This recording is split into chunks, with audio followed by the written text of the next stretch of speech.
Hi, everyone. So this week we're switching gears a little bit. We will still follow the same framework for how we complete our assignments and what type of assignments we're completing. It's just this week we're transitioning to working with Microsoft Excel. Now, the past few weeks we've been working with Microsoft Word. Microsoft Word was a word processing program that we use to make flyers. We've typed essays and even business letters so far. This week, again, we're transitioning to Microsoft Excel, which is a spreadsheet program. You'll notice that when it opens up, it'll look a little bit different. Microsoft Excel consists of many worksheets to make up what's called a workbook. And within each worksheet, you have a lot of cells. So I'll show you what that looks like in a minute. So we'll still use these links here in Moodle to go directly to our assignments. For instance, the Excel Module 1 SAM training. You can open your reading here.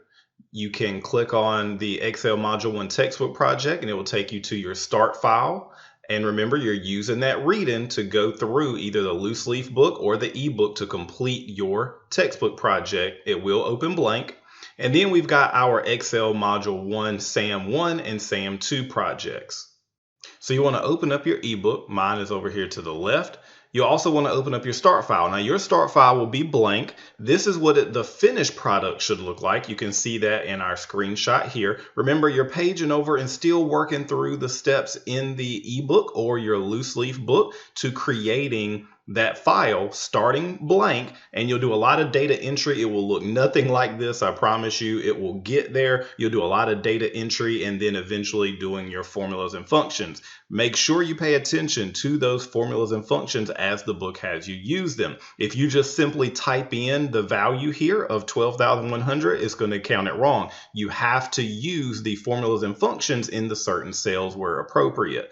You'll notice here that again we have letters across the top. These are our column names. We also have rows down the side. These are our row numbers, okay? And where they intersect is where that cell is. For instance, this is cell A3 where you have A and the number 3 intersect. So make sure you follow the directions closely. You'll also have a chart here. If you try to insert your chart and it's not coming out right, 99.99999% of the time, it's because you selected the incorrect data back in our monthly finances worksheet. So again, reach out to me if you need help. Also, another reminder would be when you are renaming, remember your name for your file can be found right here where you submit it, and you can copy and paste that expected file name.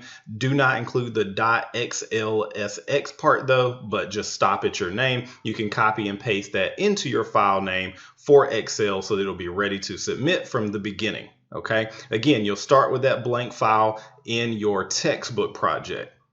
Now, let me give you one more note for our SAM 1 and SAM 2 projects in Excel. So for your Excel Module 1, SAM 1, and SAM 2 projects, and this will be the same for Excel Module 2 as well, you'll download those instructions from SAM. They'll still be in a Word document, and you'll still, again, rename these with a 2 at the end instead of the 1.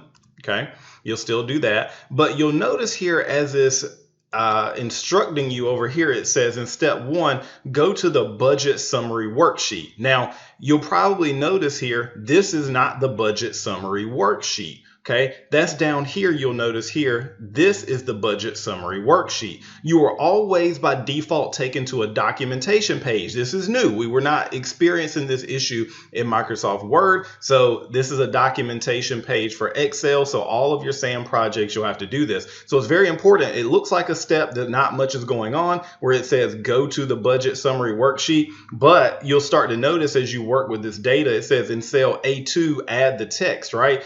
E2 is way over here somewhere, and this is not really what is going on here. So you'll kind of be missing what you're doing. So make sure you click on the budget summary worksheet or whatever worksheet is asking you to go to. Do not interact with this documentation page at all. Make sure you always click over to the next worksheet that Sam will instruct you in your instruction file to work with in Excel. So that is a new thing to note. But again, reach out to me if you have any questions.